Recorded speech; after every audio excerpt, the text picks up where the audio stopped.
How can we as guitar players take the really simple scales we all know and love and turn them into unique, elegant, fluid guitar solos? Well, the concept itself is relatively easy, but the execution, of course, is what trips most of us up.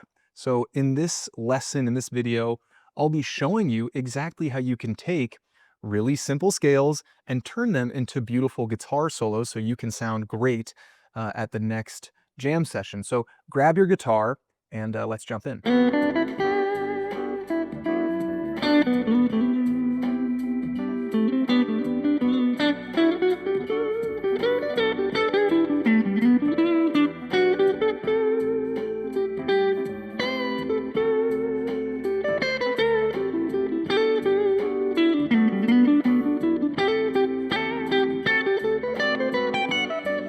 All right, guitar players, my name's Guthrie with Easy Guitar Practice, and like I said, today's lesson is all about showing you how you can take the various simple scale shapes that you already know and turn them into really unique, elegant, fluid solos. In this lesson, in the PDF, I'm going to give you the G major scale around the neck so you can use that to your advantage, but I also will put the pentatonic shapes there as a refresher, and you can kind of compare and contrast because pentatonic has 5 notes, and the G major scale has the major scale has 7 notes, right? So some differences there. Step 1, or the first thing you want to think about, is how we usually approach scales when we're practicing.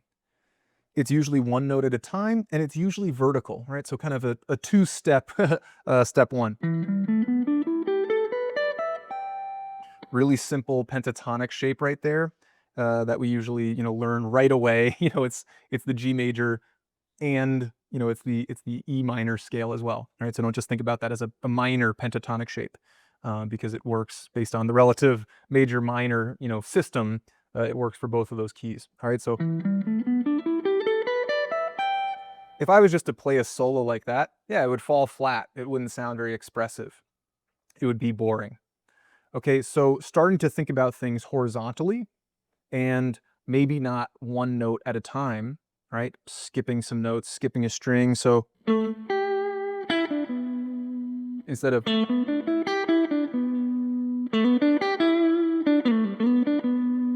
could be as simple as that, right? I skip this string or this note.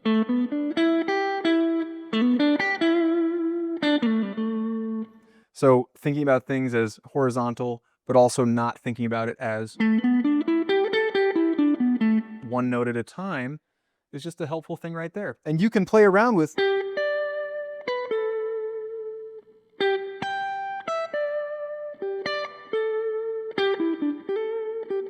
just play around with, okay, well, if you're familiar with the scale, it goes, well, skip those notes.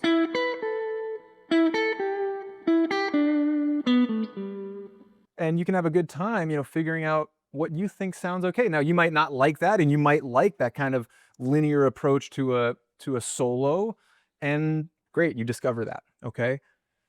The second piece, right, the second step is recognizing that when we're working on scales, I'll just do pentatonic, right? Major would be. But when we're working on scales, right, we're not hitting expressive techniques, slides, bends, hammer-ons, pull-offs, raking, all right? Things like that. Vibrato, just a simple vibrato. Right, can make something sound so much more expressive.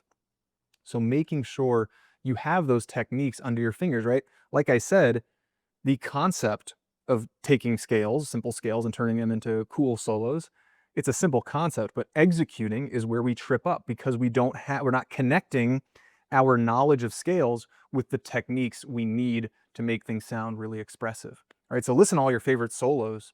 Most of them, right, if you like pop, rock, blues, things like that, most of them are really simple, but it's that technique of great vibrato, great sliding, really clear hammers and pulls that makes somebody sound so much more expressive than a beginner and intermediate player. All right, so make sure you're taking some time to dial those in. And of course, if you need some ideas, like and subscribe. That'll be my one brief plug because there's a lot of good stuff on this channel about how to actually practice those techniques And there will certainly be more to come in the future on those techniques as well. So that's step 2, right? Is not just clunky, right? Clunky. All right. That leads us, I think, nicely into step 3, which is, right, when we're playing with a metronome,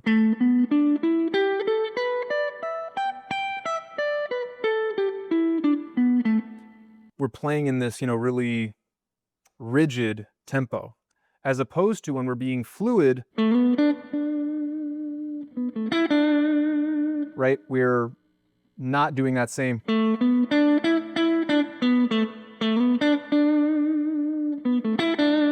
right? There's, different timing to each one of those pieces, right? Note after note, there's different timing than just simply 1, 2, 3, 4, 1, 2, 3, 4, 8.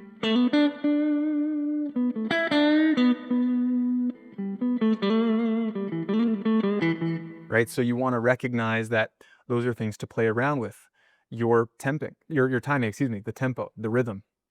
Okay. Step 4 would be to actively work on your vocabulary and your phrasing, building it up so that you're not just locked into a scale shape, right? When we're practicing scales, it's basically to get familiar with the neck, with the shapes, so that we can use them whenever we, change keys and stuff. We're familiar, we're able to anchor ourselves to a certain place on the neck, but we also want to intertwine that with our own vocabulary. Who do we like to sound like? Who do we want to, emulate when we're playing? So you can stay in one shape. If you're only familiar with one shape, that's totally fine. But you're going to want to be familiar with somebody who also uses that shape. I'll go back to Stevie Ray Vaughan. He hammers that really simple pentatonic shape. So you could just stay there and play around with some of his licks. They might be some more simple licks.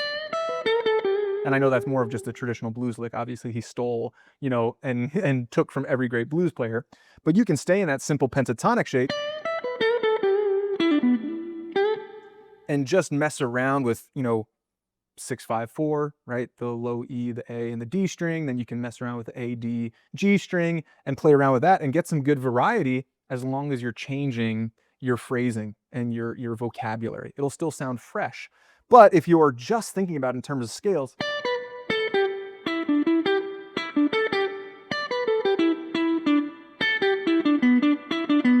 it's going to sound really clunky. And, I'm exaggerating, but we've all heard a solo like that, certainly in my own, teaching people one-on-one, where someone comes in, they're just looking at the scale and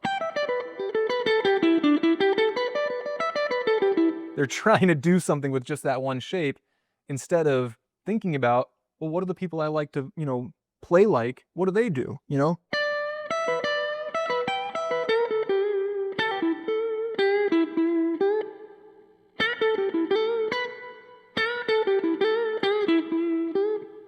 Right? So making sure you're building your vocabulary and making sure you're nailing that vocabulary. So it's not good enough to just know the tabs and, mess around for a few minutes and think you're going to sound like the person you want to sound like.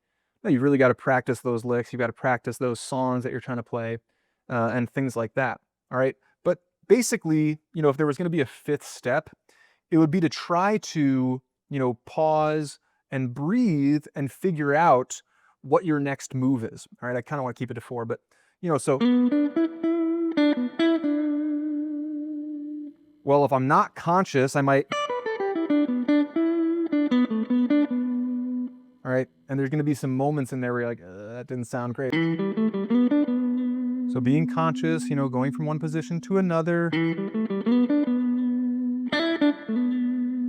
adding, a little bit of an extension to that, hammers, vibratos, sliding.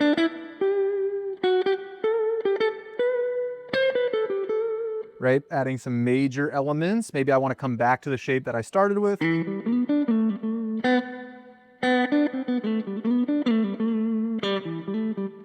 Right? So being conscious, trying to take a beat so you're figuring out where you're going to go next.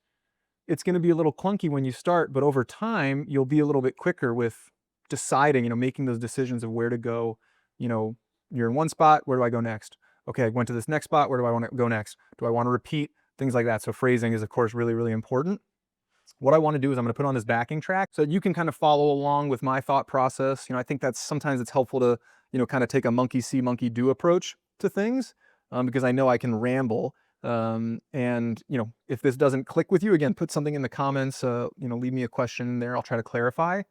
But it's really about flavor, timing, trying to get out of the vertical motion, trying not to just go one note at a time, and increasing your vocabulary, your ability to your phrasing, and of course your expressive techniques like sliding, bending, hammer-ons, things like that. So anyways, I'll jump in. I'll give you the backing track in the description. Make sure you download the PDF so you can play around with these concepts using the scale I just showed, that's in there, the G major scale and the G major pentatonic scale. And have fun messing around with that. Like and subscribe if you found it helpful, and make sure you stick around for the soloing so that you can, come up with your own ideas based on that example. All right.